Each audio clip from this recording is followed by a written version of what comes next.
Hello Storytellers, welcome to Bound by Words. My name is Madie. I am a full-time editor and a fantasy writer, and today we are going to be talking about writing better chapters. I have 4 main tips on really how to write better chapters, and I have sort of a bonus tip at the end that I would like to go over. Chapters are one of those things that I think make me recall that quote, like, easy reading is hard writing. They're the kind of thing where if you do them well, your reader really doesn't think about them. If I think about my favorite book, I definitely couldn't tell you what happened in chapter 1 and when chapter 1 ended, but I could tell you sort of like just what happens in the story overall. I could tell you where the natural breaks in the story are, but not necessarily the chapters, because the chapters were done well. They're one of those things where if you do them poorly or you do anything odd or clunky with them, they're probably going to stand out and be a little bit weird for your reader, but overall I don't think it would be anything too detrimental. I don't think I've ever judged a book harshly because I didn't like the way the chapters were organized, but it is something that I think we think about a lot as writers. So I wanted to go over a few tips on how to write good and strong chapters. First one, and I feel like this is really just a passing thought, is that your chapter should be around the same length.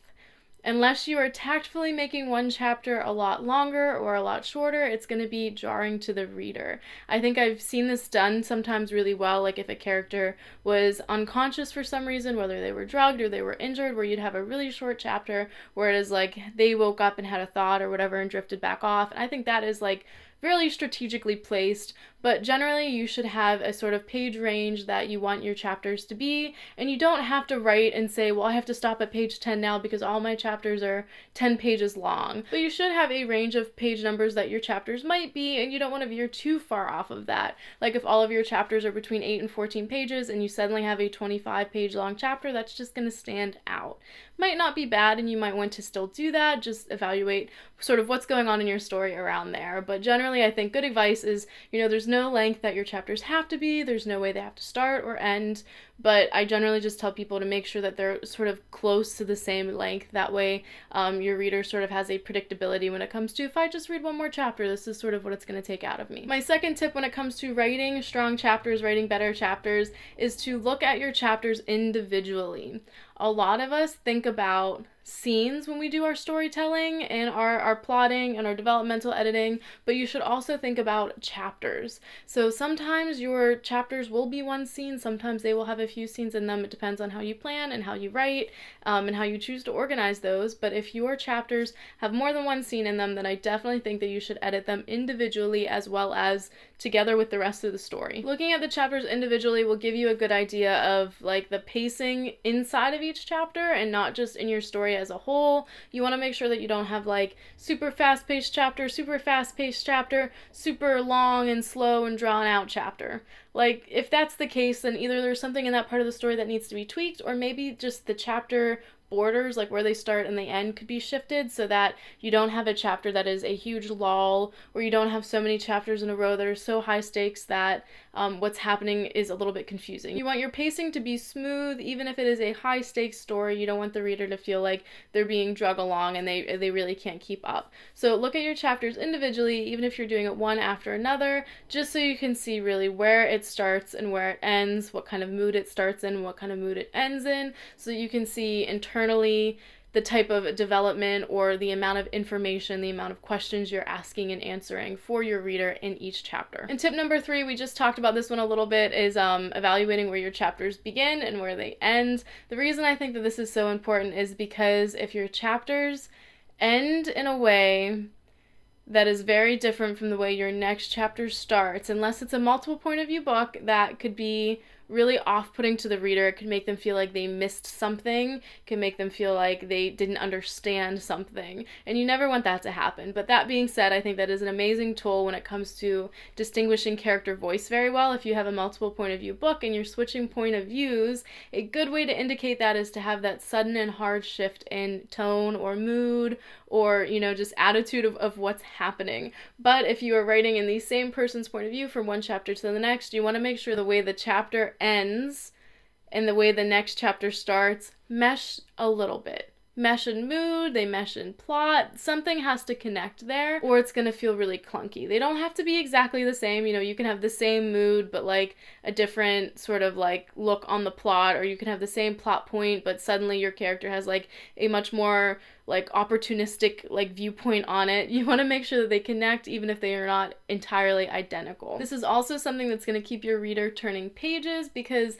if they get to the end of the chapter and they're like, I was going to stop here, and then they're really into the story and they really need to know what happened, it's a high stake point of view, and you know they're really want to know what the character is going to do with this energy, with this instance, with this new development, and then they turn to the next chapter and they read a paragraph and they're like, oh, the next chapter doesn't even pick up handling that. It doesn't pick up with that mood, or I don't really feel satisfied. Like, I don't need to know what's happening here right now because I was so invested in what was happening at the end of the previous chapter. They might just put a bookmark in and close your book for now. We just want to make sure that we are meeting the reasonable expectations that our reader is going to have as they flip through our book. You know, we don't want them to be able to predict what happens next, but we want them to enjoy the reading experience, and that involves getting emotionally invested in something. Tip number 4 on writing a better and stronger chapter is to use questions. Use the question and asking, answering, and listing methods. There's a bunch of them that I highly recommend you go and you look into for determining if your chapters are well written and if there is enough tension. What I say when I say use questions, I mean ask questions and make lists of when and how questions are being answered.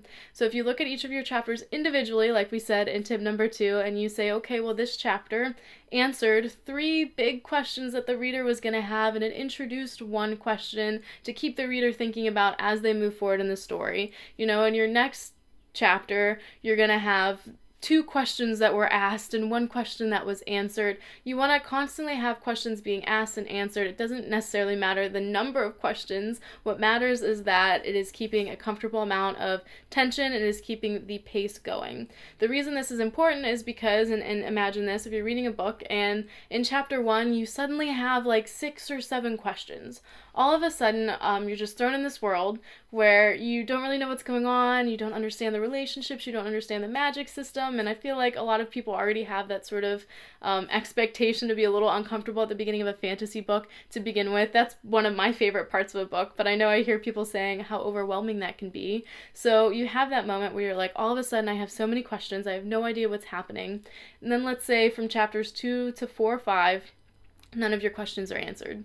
You might be given a few more questions, you might be taken on a journey, you might have something explained to you so that you don't feel as lost, but if none of your questions are answered, you're going to get one of 2 sort of emotional reactions. First, it's going to either feel like your story is going nowhere, like your character's just letting things happen to them and that it is not like it just doesn't matter, it's lawless, or you're going to have the feeling of your story not being concise, that your story is just bouncing around aimlessly and that different things are happening and that there's no real reason or one thing that is connecting them together. So having those questions and those answers to the questions be spread out more evenly is going to make your story feel more like it is being like told and it is moving and progressing in a more realistic pace. It's also going to keep the reader interested and it's going to keep everything relevant. So having your questions spread out where the questions are asked and answered at a more even pace is going to make your story feel more relevant. It is also going to make the reader not feel like they have to like run to catch up, to stand and wait.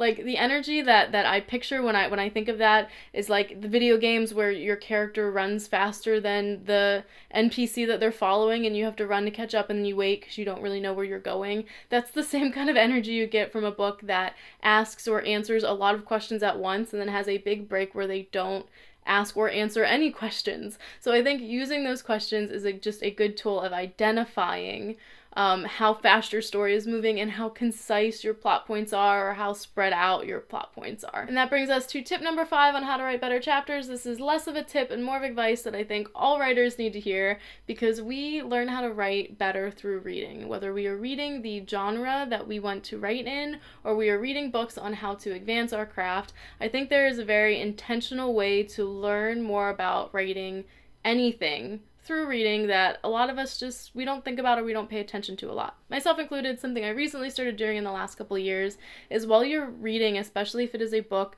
that people talk about, that's been on your TBR for a while, that you're excited to read, you know it's good, you just want to jump in, make note of where the chapters start and end.